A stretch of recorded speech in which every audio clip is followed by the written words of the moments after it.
Nanako's words overturned all Tomo Suzuki's guesses and inferences about the whole matter. He never dreamed that the self-defense forces could also get involved in this kind of thing, and a strong wave of anger hit his heart immediately. Immediately, Tomohisa gritted his teeth and said, "Nanako, thank you and your friends for reminding me. I will definitely bring all the relevant persons responsible for the trial as soon as possible." Nanako smiled and said, "Uncle Suzuki, I hope this clue can help you," Tomo Suzuki said confidently. "Nanako, if this clue is true, then it really helped me a lot." After that, Tomo Suzuki hurriedly said, "Nanako, I have to make arrangements for arrest." "Good Uncle Suzuki." Tomohisa hung up the phone and immediately contacted his old leader of the Homeland Security Department. The clues provided by Nanako are of great importance. If the self-defense forces really participate in the removal of Ruoli, this is not only a national scandal but also a major homeland security incident, so it must be thoroughly investigated. The leaders of Japan's Homeland Security Department also paid great attention to this matter after hearing about it, and almost immediately sent a very high-level Homeland Security expert to fully cooperate with Tomo Suzuki to conduct a thorough investigation of this matter. The relevant person in charge of the self-defense force at this time does not know that he has been exposed. They are constantly putting pressure on the Su family, forcing them to hand over Ruoli. Now the people of the whole country are paying attention to this case. As long as the self-defense forces can arrest Ruoli and bring her to justice, they can make a great contribution.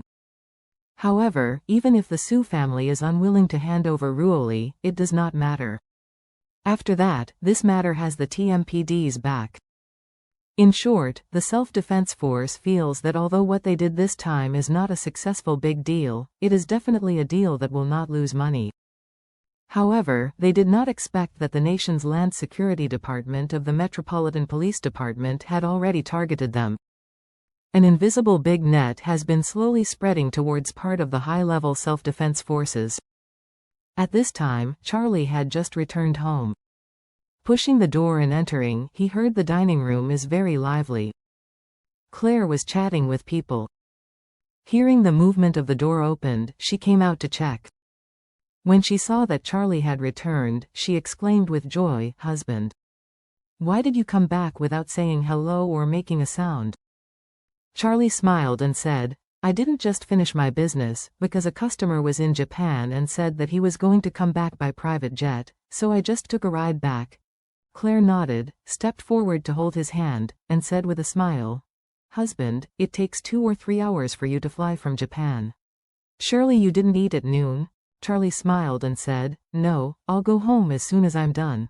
Claire smiled and said, "Then you came back just right. Elsa just came back from Eastcliff today. I asked her to come to eat at home.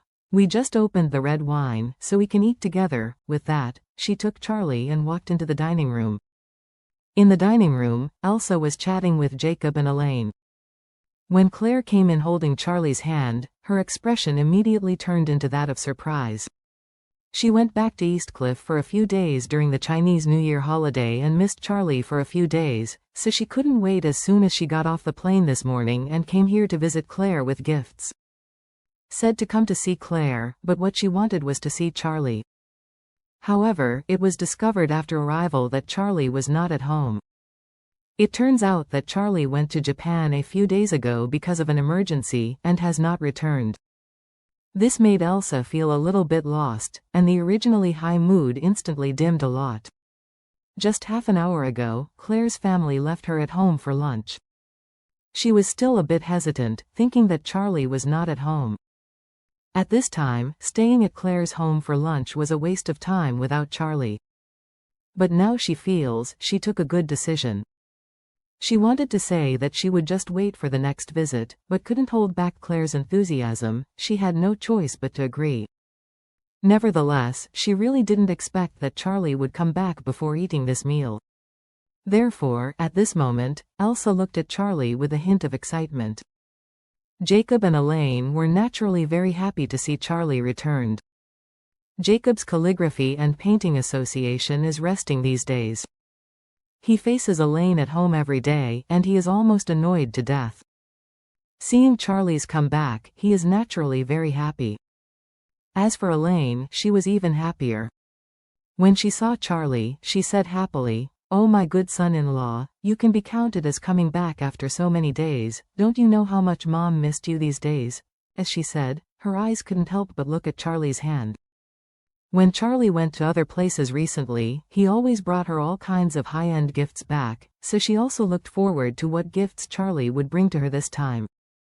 However, Charlie had empty hands at this time, and it didn't look like he had prepared a gift. Elaine was somewhat disappointed in her heart, but she was too embarrassed to show it.